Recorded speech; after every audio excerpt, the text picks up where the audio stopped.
So then, round 5 of the 2024 BTCC takes us to Oulton Park.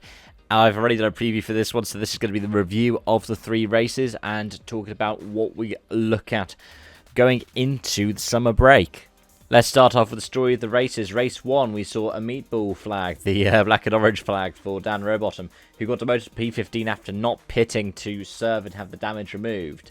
He was competing right up at the front, but he's had all kinds of different incidents throughout the season, has Robo. Jake Hill was performing quite well until we ended up having the lock-up that sent him on at the island hairpin later in the race. Meanwhile, for Colin Turkington, it was a non-start. They said in the end it was because of the clutch going overnight, pretty much. It was fine when they went to Parc Ferme after qualifying, but then going into race 1, it just wasn't there. He struggled to pull away from the pre-grid, and he didn't get to pull away from the actual grid. Overall, the best car for that race was quite obviously the Ford, which is the theme throughout the weekend. You could argue that not only did they pick up, 2, 3, and 4, but they should have gotten the win with the other 2 in the top 4. Sutton could have gotten past Tom Ingram, but there was a moment of chicane. This time, Ingram didn't get penalised for it. Whilst Dan Camish picked up the fastest lap, it was a 30th win for Tom Ingram, a couple of weeks after he was supposedly getting that 30th race win at Thruxton. Race 2, and it was the first win for Josh Cook since Thruxton in 2022. It's been 2 years since he was on the top step.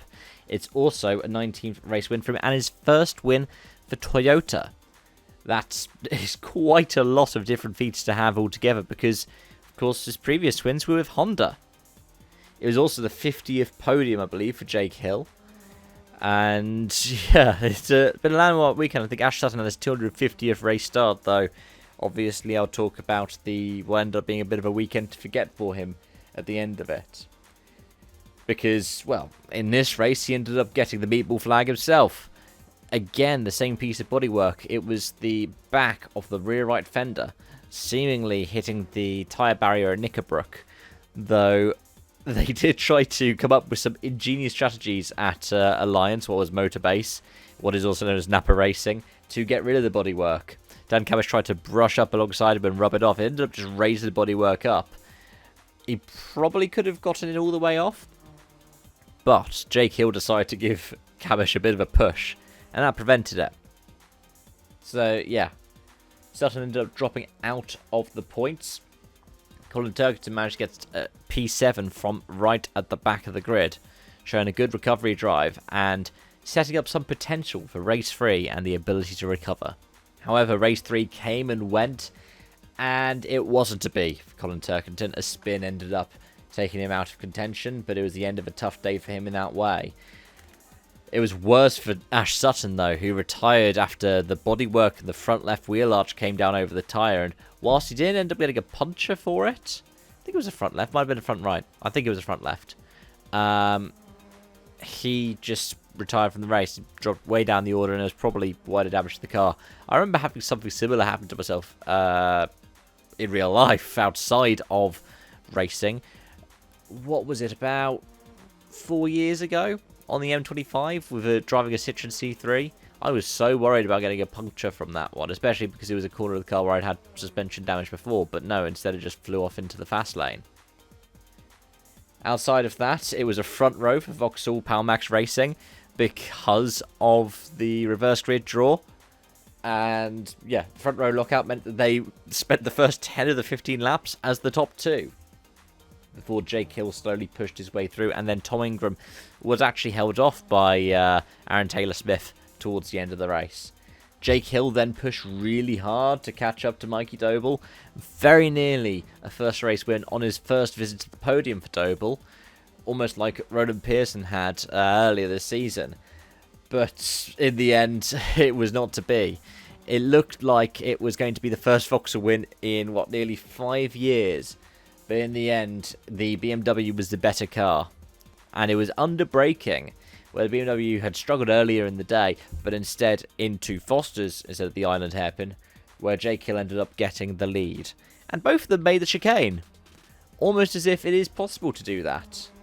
Overall, it was a great event to watch and had a lot more action than the F1, though F1 was a quite eventful day today. But yeah, it was the more eventful of the two of those events that I've followed over the course of the day. It was great to see the Radicals out there, great to see the Caterhams, some nice variety after having the Mini-Melias at Thruxton. And, of course, we had the Caymans. I think I said it was the Porsche Cups in the preview, but it was the Caymans. It was great to see the Caymans out as well, the GT4s. And it's great to have this as a package. It's great to have an overall support package like this. F1, to a degree, is doing this more with F1 Academy being free to view. But, yeah, I found it a worthwhile watch. And let's wrap up by talking about the championship picture.